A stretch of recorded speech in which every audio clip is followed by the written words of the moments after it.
함께 기도하겠습니다. 주님 감사합니다. 긴 연휴를 마치고 다시금 일상으로 돌아가는 우리 성도들의 삶을 이 시간 중보하고 또 응원합니다. 주님께서 우리의 마음에 쉼을 통한 회복을 주신 줄 믿습니다. 우리 안에 풀어야 될 것들 또 내려놓아야 될 것들 다 주님께 맡기고 이 하루 은혜 가운데 시작할 수 있도록 함께하여 주옵소서. 주님께서 지혜 주심으로 일상생활 속에 기쁨을 누리게 하시고 승리하도록 인도하여 주옵소서. 예수님의 이름으로 기도드립니다. 아멘. 찬송가 545장 찬양하시겠습니다.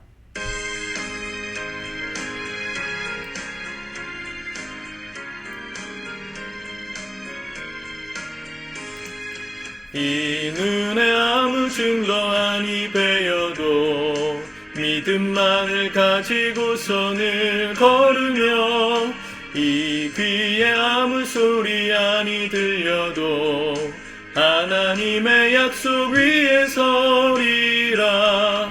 걸어가세 믿음 위에 서서 나가세 의심 버리고 걸어가세 믿음 위에 서서 눈과 귀에 아무 증거 없어도 이 눈에 보기에는 어떠하든지 이미 얻은 증거대로 늘 믿으며 이 맘에 의심 없이 살아갈 때에 우리 소원 주 안에서 이루리. 걸어가세 믿음 위에 서서 나가세 의심 버리고 걸어가세 믿음 위에 서서 눈과 귀에 아무 증거 없어도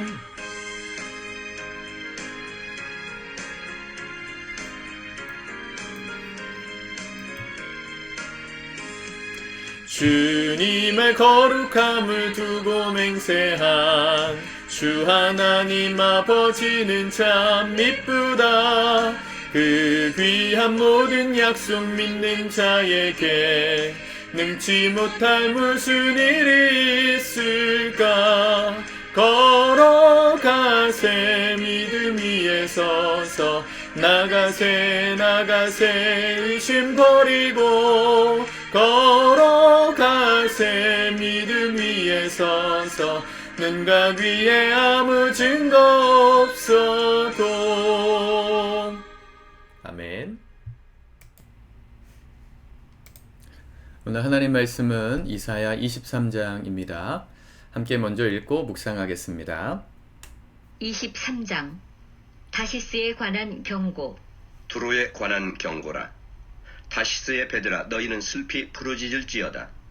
두로가 황무하여 집이 없고 들어갈 곳도 없으며 이 소식이 깃딘 땅에서부터 그들에게 전파되었음이라. 바다에 왕래하는 시돈 상인들로 말미암아 부유하게 된 너희 해변 주민들아 잠잠하라. 시홀의 곡식 곧 나일의 추수를 큰 물로 수송하여 들였으니 열국의 시장이 되었도다. 시돈이여 너는 부끄러워할지어다.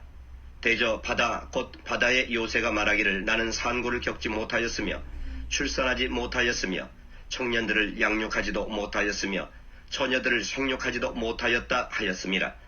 그 소식이 애굽에 이르면 그들이 두로의 소식으로 말미암아 고통받으리로다. 너희는 다시스로 건너갈지어다. 해변 주민아 너희는 슬피 부르짖을지어다. 이것이 옛날에 건설된 너희 희락의 성 곧 그 백성이 자기 발로 먼 지방까지 가서 머물던 성읍이냐.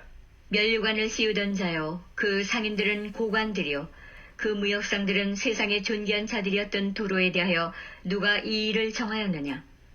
만군의 여호와께서 그것을 정하신 것이라. 모든 누리던 영화를 욕되게 하시며 세상의 모든 교만하던 자가 멸시를 받게 하려 하심이라. 딸 다시스여 나일같이 너희 땅에 넘칠지어다. 너를 속박함이 다시는 없으리라. 여호와께서 바다 위에 그의 손을 펴사 열방을 흔드시며 여호와께서 가나안에 대하여 명령을 내려 그 견고한 성들을 무너뜨리게 하시고 이르시되 너 학대받은 처녀딸 시도나 내게 다시는 희락이 없으리니 일어나 깃dim으로 건너와라. 거기에서도 내가 평안을 얻지 못하리라 하셨느니라. 갈대아 사람의 땅을 보라. 그 백성이 없어졌나니 곧 아수르 사람이 그곳을 들짐승이 사는 곳이 되게 하였으되 그들이 망대를 세우고 궁전을 헐어 황무하게 하였느니라. 다시스의 배들아 너희는 슬피 부르짖으라. 너희의 견고한 성이 파괴되었느니라. 그날부터 두로가 한 왕의 연한같이 70년 동안 잊어버린 바 되었다가 70년이 찬 후에 두로는 기생의 노래같이 될 것이라. 잊어버린 바 되었던 너 음녀여 수금을 가지고 성읍에 두루 다니며 기묘한 곡조로 많은 노래를 불러서 너를 다시 기억하게 하라 하였느니라.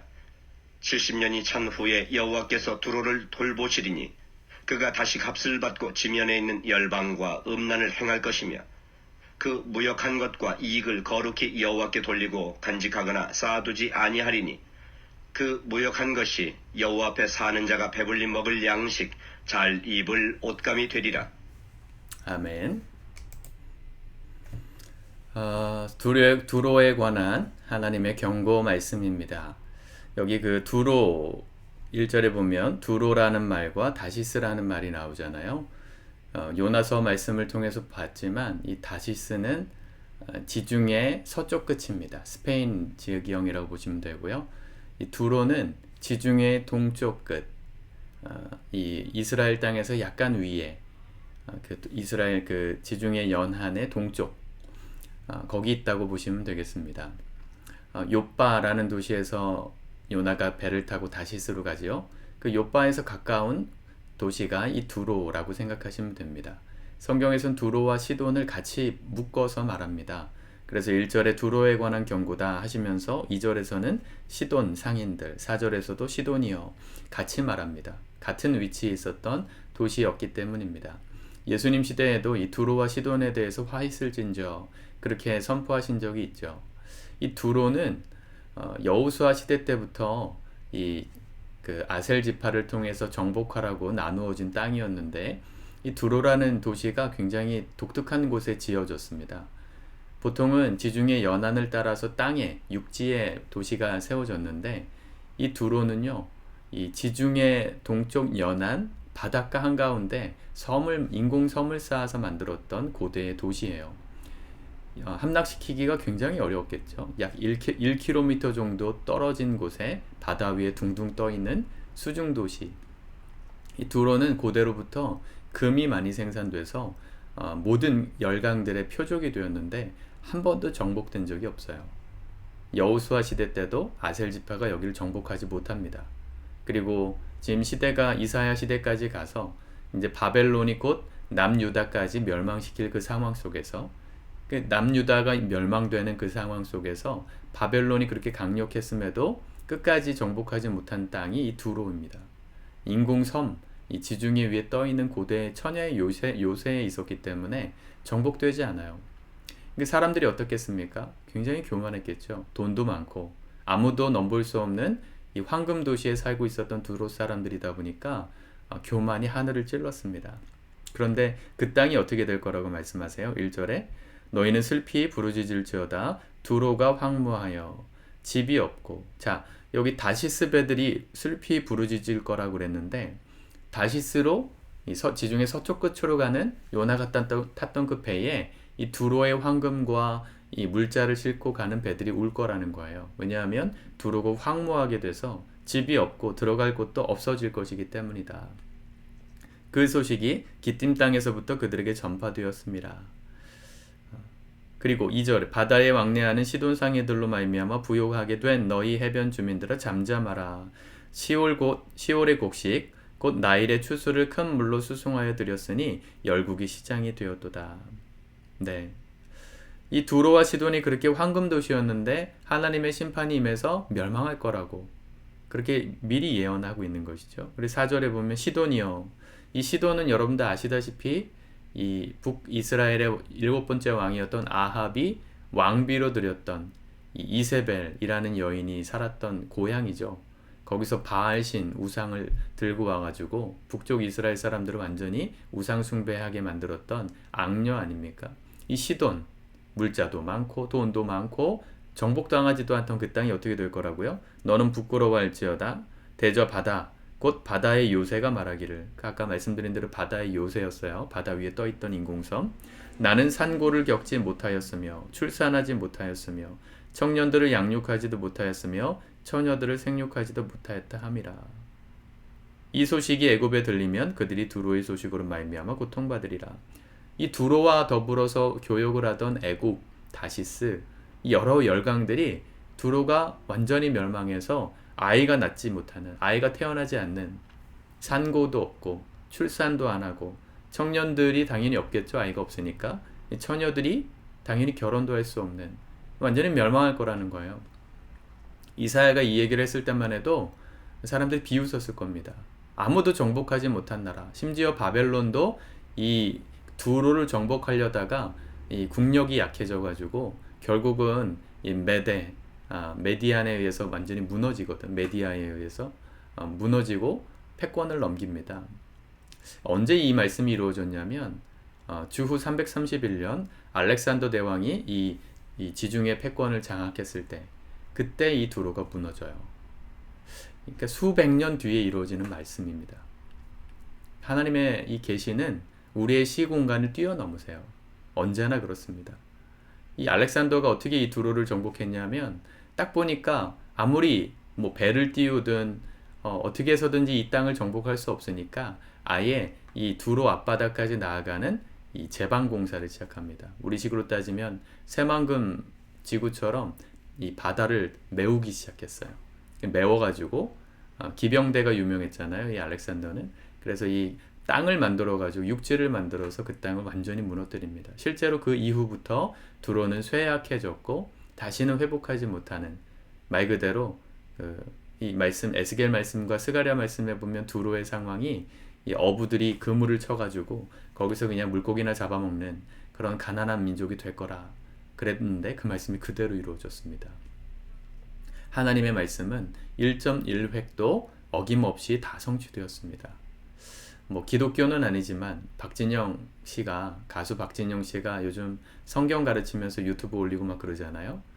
기독교 내에서는 좀 위험하게 보고 있는데 이단 사상이 좀 있어서 자기 나름대로 성경을 연구해보고 이게 진리다 싶어서 무료로 성경 세미나 강좌를 열어서 막 나누는데, 자기가 예수님을 정말로 믿게 된 결정적인 계기가 이 구약의 역사, 이스라엘의 역사를 비교하고 연구하다 보니까 하나님 아니면 이 모든 역사가 하나님 아니면 이루어질 수 없다는 걸 깨닫고 하나님을 믿게 됐다고 고백하더라고요.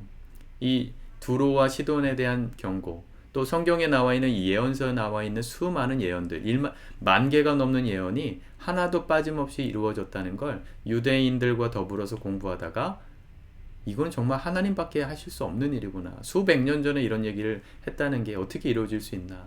소설이었다면 불가능한데 이게 역사상 이루어진 사건이라는 걸 하나하나 점검하면서 하나님 앞에 겸손히 엎드렸다는 얘기를 들었어요.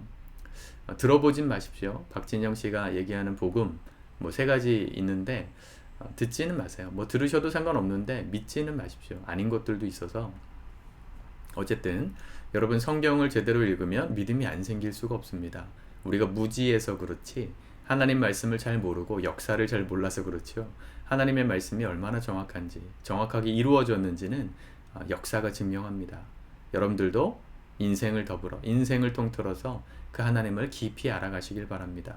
내 인생 가운데 아브라함에게서처럼 축복하리라 약속하신 그 말씀을 주셨다면 시간이 걸리더라도 이루어 주실 겁니다. 우리가 하나님 말씀 앞에 바르고 정직하게 행함으로, 전능하신 하나님을 날마다 경험함으로 우리 인생이 그 하나님의 살아계심을 증거하는 또 다른 전도 편지, 복음 편지가 될 수 있기를 축복합니다. 오늘 하루도 승리하시고 이 연휴 끝나고 다시 일상으로 돌아간 삶이 여러분 지치지 않으시기를 응원하고 또 기도하겠습니다. 기도합시다. 하나님 감사합니다. 주님께서 주시는 말씀을 우리 삶 속에 받습니다. 얼마나 정확하게 주님께서 역사를 주관하고 계시는지 우리가 공부하고 연구하여 더 깊이 알게 하시고, 또 우리 삶 속에 하나님께서 함께 하시는 이 모든 순간순간이 또 다른 누군가에게는 하나님의 살아계심을 증거하고 나타내는 또 다른 복음 편지가 되기를 원하오니 오늘 하루도 우리 삶 속에 함께 하시고 인도하여 주시옵소서. 예수님의 이름으로 기도드립니다. 아멘.